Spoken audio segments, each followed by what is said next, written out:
Un lieu patrimonial d'exception, le Haras, 50 artistes enfin au rendez-vous pour ce premier salon des arts contemporains, une aventure collective qui aujourd'hui porte ses fruits.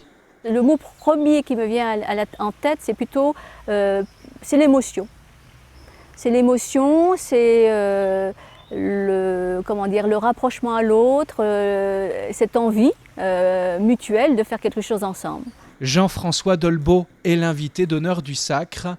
À ce titre, il est le seul artiste à exposer son travail dans l'ancienne maison du directeur, une création réalisée pour le salon. Je peins, je présente les images, mais c'est au spectateur, au regardeur, de tout imaginer derrière.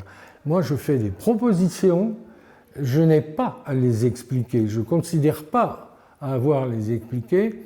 Il faut aussi que le regardeur travaille un peu. À savoir, il vient, il regarde, il dit qu'est-ce que c'est, qu'est-ce que j'imagine à partir de là, etc.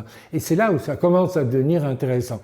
Les Arts Pluriels célèbrent le printemps comme un sacre premier.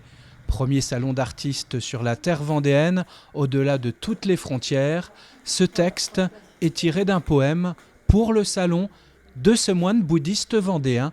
Il est venu présenter une poésie spirituelle inspirée de la nature et des montagnes de l'Himalaya. Le Sacre m'a invité comme poète et ils m'ont dit oui, il y a la peinture, la sculpture, la photographie, mais ce serait bien qu'il y ait aussi la poésie un petit peu.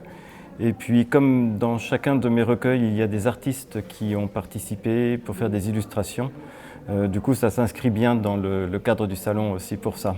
L'art doit être partout, c'est le mot d'ordre de l'organisation Arts Pluriels, soutenue par la ville de La Roche-sur-Yon et le département de la Vendée.